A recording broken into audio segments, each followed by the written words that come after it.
ये टाइटैनिक का मलबा देख के आप समझ ही सकते हो कि मैं अभी समुंदर के किनारे हूं।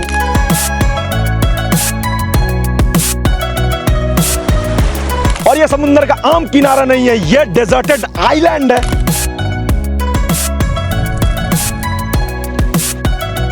अब आइलैंड है इसलिए यहां पे आने का कोई भी सड़क नहीं है।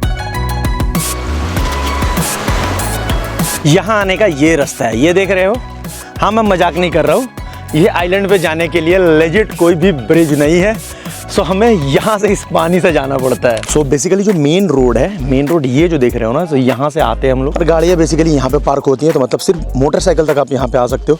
अब इस बाइक को लेना है, ये मेरी वाली बाइक है, इसे इस मार्ग से सीधा चला के लेके जाना है। इन दोनों आइलैंड्स के बीच में एक नाव चलता है। सो अभी आई डोंट नो कि आपको आवाज़ आ रहा है कि नहीं, बट उधर में अभी वो नाव है, तो नाव उधर से इधर आएगा। सो यहाँ के जो पैसेंजर्स है, लाइक जो ह्यूमंस है, जो नॉर्मल ह्यूमंस है, एज वेल एज जो गाड़ियाँ हैं, मतलब मोटरसाइकिल, नॉट फोर व्हीलर्स, सो वो लेके जाएंगे उधर।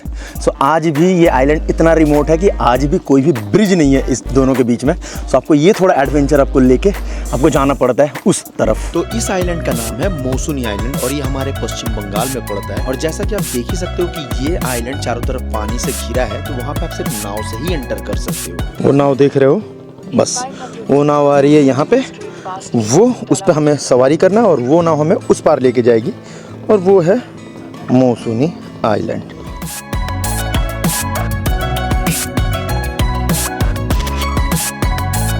इस नाव पे ट्रैवल करने का सिर्फ एक ही दिक्कत है कि आपको बाइक को बड़े ही सोच समझ के चढ़ाना पड़ता है, और अगर आपका बाइक भारी हो तो काफी दिक्कत हो सकता है। इसीलिए मैं अपना डोमिनार लेकर नहीं आया, मुझे पता है, क्योंकि भैया 200 किलोग्राम का डोमिनार तो इस पे चढ़ाने से रहे।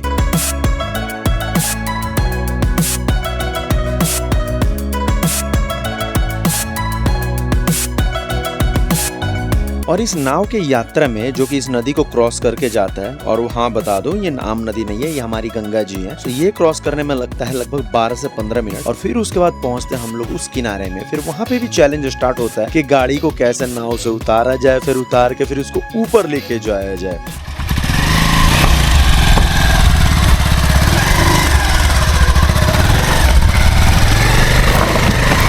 तो मौसुनी आइलैंड पे कोलकाता से आने के लिए 2 रास्ते हैं। एक, आप एस्प्लैनेड से सीधा बस ले सकते हो जो कि जाता है बॉक्खाली, फिर आपको आके उतरना पड़ता है 10th माइल। फिर 10th माइल से आपको टोटो लेना पड़ता है जो कि आपको सीधे लेके आएगा पीथाबोनिया घाट, वहाँ से आपको नाव पकड़ना है और आप आते हो मौसुनी। फिर दूसरा रास्ता है कि आप सियालदा से नामखाना के लिए ट्रेन लेते हो और उसमें से 25 रुपए का खर्च आता है। फिर नामखाना से आपको टोटो लेना पड़ता है और वो टोटो आपको सीधे लेके आता है पीथाबोनिया घाट, फिर वहाँ से फिर आपको नाव लेना पड़ता है, फिर आप आते हो मौसुनी आइलैंड। और कोलकाता से यहाँ पे आने का जर्नी सिर्फ 3 घंटे का होता है, यानी कि आपने बैग में सामान रखा और आप सीधे मौसुनी आए। नाव से उतरने के बाद सीधा हमारा 5 किलोमीटर का राइड स्टार्ट हुआ, जो हमारा कैंप था एकदम समुद्र के किनारे, जिसका नाम था सी स्काई डिलक्स कॉटेज। तो हम लोग वहाँ पे पहुंचे क्योंकि आज रात हम लोग वहाँ पे रुकने वाले हैं। और वहाँ पे पहुंचते ही जो हमारा स्वागत हुआ है सीधे नारियल पानी के साथ, जो की होता है वेलकम ड्रिंक, यानी कि आपके पैकेज में इंक्लूड होता है।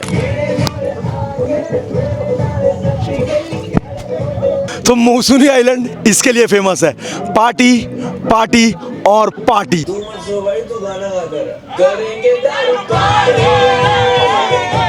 तो इस पार्टी पैराडाइज आइलैंड मौसुनी पे मैं आज आपको दिखाने वाला हूँ एक खूबसूरत सा प्रॉपर्टी, जहाँ पे आप आकर रह सकते हो और पार्टी कर सकते हो। तो पहला चीज हम लोग स्टार्ट करेंगे यहाँ के रूम से। अगर रूम के ऑप्शंस का बात करूँ तो यहाँ पे बहुत सारा रूम मिल जाता है आपके पसंद के हिसाब से। अगर आप कपल हो तो आप लोगों को ये बहुत अच्छा लगने वाला है। आपको एकदम कपल फ्रेंडली ऐसा क्लासिक खूबसूरत सा रूम मिल जाएगा, वेल फर्निश्ड, जहाँ पे आपको फॉल सीलिंग मिलता है, मूड लाइटिंग के साथ। अपने हिसाब से आप अपना लाइट आप अपना सेलेक्ट कर सकते हो।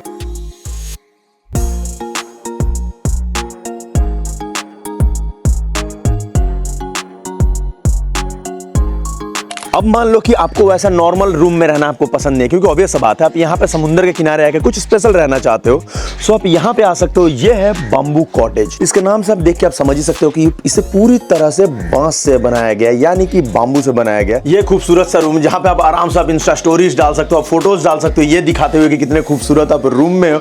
और इसमें मॉडर्न टच भी पूरा आपको देखने को मिल जाता है, जैसे कि इसके अंदर आपको फुल एयर कंडीशन देखने को मिलता है, यानी कि आप अगर गर्मी का मौसम में आओगे तो आपको सोचना नहीं है कि कहीं इसमें गर्मी तो मुझे ना हो, क्योंकि इसमें एसी मिलता है यार। और अगर आपको थोड़ा और ज्यादा वैरायटी चाहिए तो फिर आप क्या कर सकते हो, यहाँ पे एक और ऑप्शन आपको देखने को मिलता है, ये है वुडन कॉटेज। और नाम से ही जैसा आप समझ सकते हो कि इसे पूरी तरह से लकड़ियों से बनाया गया है। अब लकड़ियों के साथ होने के बावजूद भी यहाँ पे आपको एयर कंडीशनिंग देखने को मिलता है, यानी कि गर्मियों का मौसम में इस लकड़ी के घर में भी आप ठंडे ठंडे तरीके से रह सकते हो। यहाँ पे सिर्फ एसी ही नहीं, आपको नॉन एसी कॉटेजेस भी देखने को मिल जाता है, इवन नॉन एसी रूम्स भी, यानी कि आपका अगर बजट लो है फिर भी आप यहाँ का ट्रिप आप कर सकते हो। उसके साथ साथ यहाँ का जो हैंग आउट एरिया है वो बड़ा मुझे सही लगा, स्पेशली जहाँ पे हैमक्स काफी सारे लटकाए हुए हैं, तो आप आराम से हैमक पे चिल कर सकते हो इन पाइन के ट्रीज के नीचे, यानी कि आपके ऊपर धूप भी नहीं लगेगा। उसके साथ साथ नीचे की तरफ आपको कॉटेजेस के ऑपोजिट में आपको टेंट भी देखने को मिल जाता है। और अगर आपको थोड़ा ज्यादा एडवेंचर चाहिए तो इनका जो टेंट का ऑप्शन है आप वो भी ले सकते हो, आप टेंट में एकदम एडवेंचर कर सकते हो। जहां से इसके अंदर घुस के पूरा समुंदर देख सकते हो।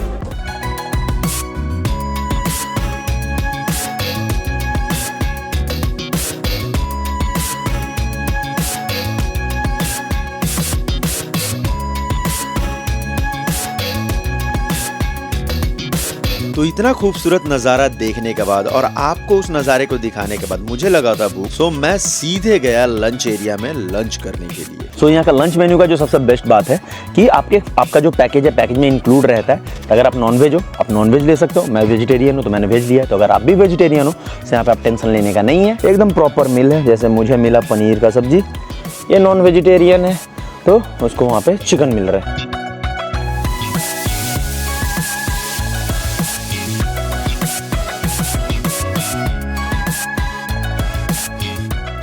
तो इस रिजॉर्ट के प्राइसिंग के बारे में बात किया जाए तो आपको टेंट मिल जाता है 1000 रुपए में और रूम का प्राइस स्टार्ट हो जाता है 1200 रुपए में। और इसी 1000 रुपए में जब आप आते हो तो आपको वेलकम ड्रिंक देखने को मिल जाता है, दोपहर का लंच आपको देखने को मिल जाता है, फिर इवनिंग में स्नैक भी मिलता है चाय के साथ जो कि वेज पकौड़ा होता है, फिर रात को डिनर देखने को मिलता है और सुबह में आपको ब्रेकफास्ट मिलता है चेकआउट के टाइम। और हाँ, ये सारे खाने वेज नॉन वेज आपके प्रेफरेंस के हिसाब से हो सकते हैं। और अगर आप एक्स्ट्रा से कुछ सर्विस चाहते हो, लाइक आप ड्रिंक करना चाहते हो या फिर आप हुक्का चाहते हो, तो आपको उसके लिए एक्स्ट्रा आपको पे करना पड़ेगा। इवन आप यहाँ पे बारबेक्यू कर सकते और इवन आप यहाँ पे बॉनफायर भी कर सकते हो। तो यहाँ का जो डिटेल है मैंने आपको डिस्क्रिप्शन में दे दिया है और स्क्रीन पे भी आपको नंबर आ रहा होगा, तो आप यहाँ से बुकिंग कर सकते हो। और इस खूबसूरत जगह के बारे में और भी कुछ जानना चाहते हो तो आप यहाँ मुझे कमेंट करके पता कर सकते हो। Till then bye bye, take care.